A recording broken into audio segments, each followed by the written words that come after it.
ತಯಾರು ಯಾವಾಗ ಅಂತಂದರೆ ನಾವು ಮಾಧ್ಯಮದವರು ಸೇರಿ ಸಮಸ್ಯೆಗಳ ಬಗ್ಗೆ ಬೆಳಕು ಚೆಲ್ಲುವಂಥ ಕೆಲಸವನ್ನು ಸಮಸ್ಯೆ ಇಲ್ಲಿದೆ ಅಂತ ಹೇಳಿದರೆ ಕೇಳಿಸ್ಕೊಳ್ಳೋದಕ್ಕೊಂದು ವ್ಯವಸ್ಥೆ ಇರಬೇಕು. ಆಗಲೇ ಒಬ್ಬರು ಕಾಲರ್ ಹೇಳಿದರು, ಮೊದಲೆಲ್ಲ ಕಾರ್ಪೊರೇಟ್ರ್ ಇದ್ದರು, ಏನೋ ಒಂದು ಸಮಸ್ಯೆ ಆಯಿತು ಅಂತಂದರೆ ಹೇಳ್ಕೊಳ್ಳೋದಕ್ಕಾದರೂ ಒಬ್ಬರಿದ್ದರು ಅಂತ. ನಮ್ಮ ಏರಿಯಾದಲ್ಲಿ ಈ ರೀತಿ ಆಗಿದೆ ಅಂತ ಕೇಳೋದಕ್ಕಾದರೂ ಒಬ್ಬರಿದ್ದರು. ಕಾರ್ಪೊರೇಟ್ರ್ ಇಲ್ಲದೆ ವರ್ಷಗಳು ಉರುಳಿ ಹೋಗಿದೆ, ಎಲೆಕ್ಷನ್ ಆಗ್ತಾ ಇಲ್ಲ. ಅಧಿಕಾರಿಗಳು 10 to 6 ಮನಸ್ಥಿತಿ, 10 ಗಂಟೆಗೆ ಬಂದರು, 6 ಗಂಟೆಗೆ ಹೋದರು, ಅದರ ಮಧ್ಯದಲ್ಲಿ ಅವ್ರು ಎಲ್ಲಿರ್ತಾರೆ ಯಾರಿಗೂ ಗೊತ್ತಿಲ್ಲ.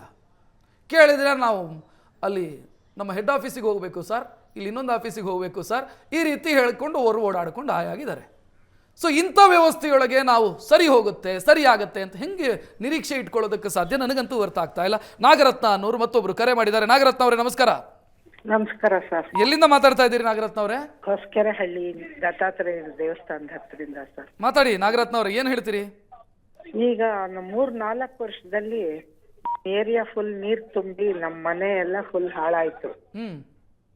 ಆವಾಗ 25,000 ರೂಪಾಯಿ ಕೊಟ್ಟು ಕೈ ತೊಳ್ಕೊಂಡ್ರು. ನಮ್ದು ಸುಮಾರು ಒಂದು 5-6 ಲಕ್ಷ ರೂಪಾಯಿ ಜಾಸ್ತಿ ಲಾಸ್ ಆಯ್ತು. ಈಗ ಅದೇನೋ ಮೋರಿ ತರ ಮಾಡಿ ಸೈಡ್ ಅಲ್ಲಿ ಸ್ಲ್ಯಾಬ್ ಹಾಕಿದ್ದಾರೆ. ಆ ಸ್ಲ್ಯಾಬ್ಗಳೆಲ್ಲ ಬಿದ್ದೋಗಿದೆ. ಹೋಗೋರ್ ಬರೋರೆಲ್ಲ ಬೀಳ್ತಾನೆ ಇರ್ತಾರೆ, ಆದ್ರೂ ಆ ಸ್ಲ್ಯಾಬ್ ಮುಚ್ಚಿಲ್ಲ, ಏನು ಮಾಡಿಲ್ಲ. ನಿಮ್ಗೆ ಆಗ್ತಾ ಇರೋ ಸಮಸ್ಯೆ ಸರಿ ಹೋಗಿದ್ಯಾ? ಅಂದ್ರೆ ಮನೆಗಳಿಗೆ ನೀರ್ ನುಗ್ಗೋದು ಸರಿ ಹೋಗಿದ್ಯಾ? ಮನೆಗಳಿಗೆ ನೀರ್ ನುಗ್ಗೋದು ಸರಿ ಹೋಗಿದೆ. ಈಗ ಬೇರೆ ಸಮಸ್ಯೆಗಳು ಸೃಷ್ಟಿ ಆಗ್ತಿದೆ. ಸೃಷ್ಟಿ ಆಗ್ತದೆ. ದಿನ ಪಾಪ ಬೀಳ್ತಾ ಇರ್ತಾರೆ, ಗಾಡಿಗಳು ಹೋಗುತ್ತೆ, ಅದ್ರಲ್ಲಿ ಕೂತ್ಕೊಳ್ಳುತ್ತೆ. ಓಕೆ, ಥ್ಯಾಂಕ್ ಯು ನಾಗರತ್ನ ಅವರು. ಈಗ ಶಾಮರಾವ್ ಅನ್ನೋರು ಮತ್ತೊಬ್ರು ಕರೆ ಮಾಡಿದ್ದಾರೆ. ನಮಸ್ಕಾರ, ರಾಮಮೂರ್ತಿ ನಗರದಿಂದ. ಶಾಮರಾವ್ ಅವರೇ ನಮಸ್ಕಾರ. ಸರ್ ನಮಸ್ಕಾರ. ನಮಸ್ತೆ. ನಾನು ಒಂದ್ ವಾರಕ್ಕೆ ಆಗ್ಲಿ 15 ದಿನಕ್ಕಾಗ್ಲಿ ಶಿವಾಜಿನಗರ ಹೋಗ್ತಾ ಇರ್ತೀನಿ. ಅಲ್ಲಿ ಏನಾಗಿದೆ ಗೊತ್ತಾ ಸರ್? ಸುಮಾರು 500 ಮೀಟರ್ ಇದೆ ಸರ್, 500-600 ಅಥವಾ 700 ಮೀಟರ್ ಇರ್ಬೋದು. ಉದ್ದಕ್ಕೂ ಅಂಗಡಿಗಳು ಸರ್. ಹೌದೌದು. ಮೊದಲನೇದಾಗಿ ಆ ಫುಟ್ಪಾತ್, ಇಡೀ ಫುಟ್ಪಾತ್ ಅಂಗಡಿಗಳು ಸರ್. ನಾವು ಅಲ್ಲಿ ರೋಡಲ್ಲಿ ಜಾಗ ಇಲ್ಲ ಫಸ್ಟ್. ಆಮೇಲೆ ಯಾರೋ ಒಬ್ರು ಬರ್ತಾರೆ, ತೆಗಿಸ್ತಾರೆ, 1 ವಾರ ಸರಿ ಇರುತ್ತೆ, ಆಮೇಲೆ ತಿರ್ಗಾ ಶುರು ಆಗುತ್ತೆ ಸರ್. ಅದು ಕಾಂಪೌಂಡ್ ಪಕ್ಕದಲ್ಲೇ ಉದ್ದಕ್ಕೂ ಅಂಗಡಿಗಳು. ಅದು ದೊಡ್ಡ ದುರಂತ. ಎರಡನೇದು ಸರ್, ನನ್ನ ಪ್ರಕಾರ ಇದು ಯಾವ ಮಾಧ್ಯಮದಲ್ಲೂ ಬಂದಿಲ್ಲ, ಆ ಕಾಂಪೌಂಡ್ ಬ್ರಿಟಿಷ್ನವ್ರು ಹಾಕಿದ್ದಿರ್ಬೇಕು ಸರ್ ನನ್ನ ಪ್ರಕಾರ. ಇಲ್ಲ, ಅವ್ರು ಹೇಳ್ತಾರೆ 20 ವರ್ಷ 25 ವರ್ಷ ಆಯ್ತು ಅಂತ ಹೇಳ್ತಾರೆ. ನಾವು ವೈದ್ಯಕೀಯ ಶಿಕ್ಷಣ ಸಚಿವರು ಕಾಂಪೌಂಡ್ ಇದು ಅದ್ರ ಪಕ್ಕದಲ್ಲೇ ದೊಡ್ಡದಾಗಿ ಬಿಲ್ಡಿಂಗ್ ಕಟ್ಟಿದ್ದಾರೆ. ಈ ಕಾಂಪೌಂಡ್ ಕಡೆ ಯಾರು ಗಮನ ಹರಿಸಿಲ್ಲ ಸರ್. ಇದು ತುಂಬಾ ಹಳೆ ಕಾಂಪೌಂಡ್ ಇರ್ಬೋದು, ಅದ್ರ ಕಡೆ ಯಾರು ಗಮನ ಹರಿಸಿಲ್ಲ ಸರ್. ಇದು ಏನೋ ಆಗ್ಲಿ, ಇದು ಏನು 20 ವರ್ಷ ಆಗಿದ್ರೆ ಅವನ್ನ ಯಾರು ಕಾಂಟ್ರಾಕ್ಟರ್ಗೆ ಬಲಿ ಹಾಕ್ಬೇಕು. ಆ ಕಾಂಟ್ರಾಕ್ಟರ್ಗೆ ಸರ್, ನೀವ್ ಹೇಳ್ತಿದ್ದೀರಲ್ಲ, ಈ ಬರೀ ದುಡ್ಡು ಖರ್ಚು ಮಾಡಕ್ಕೆ ಮೋರಿಗಳು ಮಾಡೋದು, ದುಡ್ಡು ಖರ್ಚು ಮಾಡಕ್ಕೆ ವೈಟ್ ಟ್ಯಾಪಿಂಗ್ ರಸ್ತೆ ಬೇಕು. ರೋಡ್ ಪಕ್ಕದಲ್ಲಿ ಒಳ್ಳೆ ಇದು ಏನು ರಸ್ತೆನಲ್ಲಿ ಬೀರು ಕ್ಲೀನ್ ಆಗಿ ಮೋರಿಲಿ ಹೋಗೋ ತರ ವ್ಯವಸ್ಥೆ ಇಲ್ಲ ಸರ್. ರಸ್ತೆ ಎಲ್ಲೋ ಇರತ್ತೆ, ಮೋರಿ ಎಲ್ಲೋ ಇರತ್ತೆ, ಅವನು AE ಎಲ್ಲೋ ಇರ್ತಾನೆ, AW ಎಲ್ಲೋ ಇರ್ತಾನೆ, ಆ ಗುತ್ತಿಗೆದಾರರೇ ಬಂದು ಮಾಡ್ತಾ ಇರ್ತಾರೆ, ಕೂಲಿಗಾರರೇ ಇಂಜಿನಿಯರ್ಗಳು. ಇದು ಕರೆಕ್ಟ್ ನೀವು ಹೇಳಿದ್ದನ್ನು ಒಪ್ಕೊಳ್ತೀನಿ ನಾನು. ಕರೆಕ್ಟ್ ಹೇಳಿದ್ರಿ ತಾವು. ಬೆಂಗಳೂರು ನಗರನ ಅವ್ಯವಸ್ಥೆ ನಗರ ಅಂತ ಹೇಳಿ ಸರ್ ದಯವಿಟ್ಟು. ಥ್ಯಾಂಕ್ ಯು ಶಾಮರಾವ್ ಅವರು. ಈಗ ನಮ್ಮ ಇನ್ನೊಬ್ರು ಕಾಲರ್ ನಮ್ಮ ಜೊತೆಗೆ ಫೋನ್ ಸಂಪರ್ಕದಲ್ಲಿ, ಇವರು ಸುಂಕದಕಟ್ಟೆಯಿಂದ. ನಮಸ್ಕಾರ.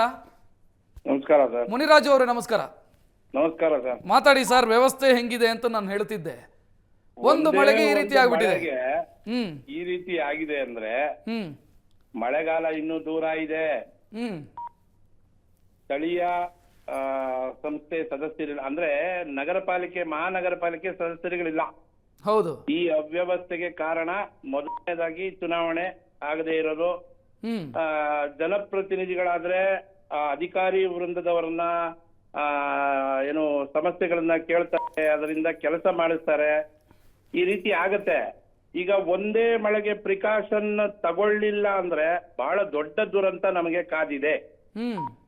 ಬಹಳ ದೊಡ್ಡ ದುರಂತವನ್ನ ತಪ್ಪಿಸ್ಬೇಕು ಅಂದ್ರೆ ಅಧಿಕಾರಿ ವರ್ಗಗಳು ಕೆಳವರ್ಗದ ನೌಕರರನ್ನ, ಈಗ ಮುನಿರಾಜು ಅವರೇ ಅವರು ಹೇಳ್ತಾರೆ ಸಡನ್ ಮಳೆ ಬಂತ್ರಿ, ಏನ್ ಮಾಡೋದ್ರಿ, ಏನಾದ್ರೂ ಮಾಡಕ್ಕಾಗತ್ತಾ? ಸಡನ್ ಆಗಿ ಮಳೆ ಬಂತು ಹೇಳ್ತಾ ಇದ್ದಾರೆ. ಇದು ಏನು ಏನ್ ಹೇಳ್ತಾರೆ, ಸಬೂಬು ಅಲ್ವಾ? ಮಳೆ ಬರುತ್ತೆ ಅಂತ ಗೊತ್ತಿರುತ್ತೆ ತಾನೆ. ಮುನ್ಸೂಚನೆ ಇತ್ತು. ಮುನ್ಸೂಚನೆ ಇರುತ್ತೆ. ಹವಾಮಾನ ಇಲಾಖೆ ಇದೆ, ಹ್ಮ್ ಹವಾಮಾನ ಇಲಾಖೆ ಇದೆ, ಕೊಡ್ತಾ ಇರ್ತಾರೆ, ವರದಿಗಳು ಕೊಡ್ತಾ ಇರ್ತಾರೆ. ಹ್ಮ್ ಈಗ 4 ದಿವಸದ ಮುಂಚೆ ಪ್ರಿಕಾಷನರಿ ಆಗಿ ತಗೋಬೋದಾಗಿತ್ತಲ್ಲ. ಏನಾದ್ರು ಇದಕ್ಕೆ ಒಂದು ಕಾರಣ ಏನಂದ್ರೆ ಅಧಿಕಾರಿಗಳ ದಿವ್ಯ ನಿರ್ಲಕ್ಷ್ಯ ಅಂತ ಹೇಳ್ತೇನೆ ನಾನು. ಈ ದಿವ್ಯ ನಿರ್ಲಕ್ಷ್ಯಕ್ಕೆ ಇವತ್ತು ನೋಡಿ, ನಿಮ್ಮ ಮಾಧ್ಯಮದಲ್ಲಿ ಬರ್ತದೆ, ವಾಹಿನಿನಲ್ಲಿ ಬರ್ತದೆ, ಬಂದಾಗ ಆ ಸ್ಥಳಕ್ಕೆ ಬರ್ತಾರೆ, ಎಲ್ಲ ಸರಿ ಮಾಡ್ತಾರೆ. ಮುಂಚೆ ನೂರಾರು ಸಾವಿರಾರು ದೂರುಗಳು ಬಂದಿರುತ್ತೆ. ಮರಗಳನ್ನ, ಕೊಂಬೆಗಳನ್ನ ತೆಗಿಬೇಕು, ಒಣಗಿರೋ ಮರಗಳನ್ನ, ಕೊಂಬೆಗಳನ್ನ ತೆಗಿಬೇಕು ಅಂತ ಇರುತ್ತೆ. ಏನ್ ಮಾಡ್ತಾ ಇದ್ದೀರಿ? ನೂರಾರು ದೂರುಗಳಿದೆ. ಇದನ್ನೆಲ್ಲ ಅವಲೋಕನ ಮಾಡತಕ್ಕಂಥವ್ರು ಯಾರು?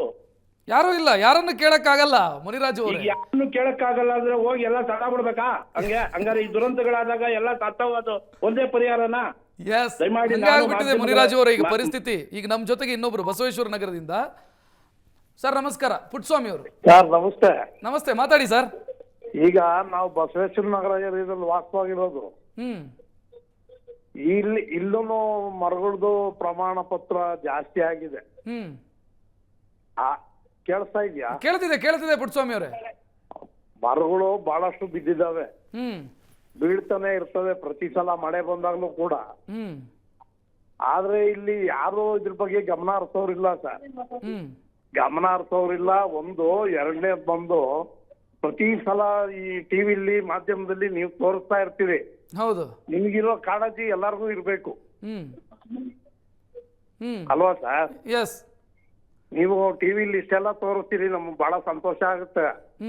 ಆದ್ರೆ ಇದನ್ನ ಪ್ರತಿನಿಧಿಸೋರ್ಗು ಇರ್ಬೇಕಲ್ಲ. ಕರೆಕ್ಟ್. ಮೊದ್ಲೆಲ್ಲ ಪುಟ್ಟಸ್ವಾಮಿ ಅವರು, ಥ್ಯಾಂಕ್ ಯು. ಮೊದ್ಲೆಲ್ಲ ಹೆಂಗಿತ್ತು ಅಂತಂದ್ರೆ ಟಿವಿಯಲ್ಲಿ 2 ಸಲ ತೋರಿಸಿದ್ರೆ ಅಧಿಕಾರಿಗಳು ಬರ್ತಿದ್ರು, ಕ್ಲಿಯರ್ ಮಾಡ್ತಾ ಇದ್ರು, ಸಮಸ್ಯೆ ಸರಿ ಹೋಗ್ತಾ ಇತ್ತು.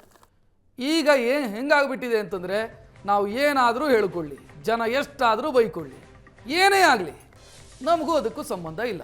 ನಾನು ಅದಕ್ಕೆ ಹೇಳಿದ್ದು, ನಿನ್ನೆ ಸಂಜೆ ಬಿದ್ದಂಥ ಮರ ಇವತ್ತಿನವರೆಗೆ, ಈ ಕ್ಷಣದವರೆಗೆ ಕ್ಲಿಯರ್ ಆಗಿಲ್ಲ.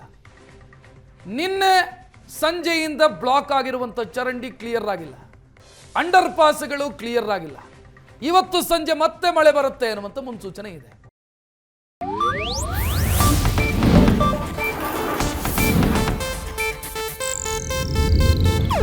ಇದು ಏಷ್ಯಾನೆಟ್ ನ್ಯೂಸ್ ನೆಟ್ವರ್ಕ್ ಪ್ರಸ್ತುತಿ.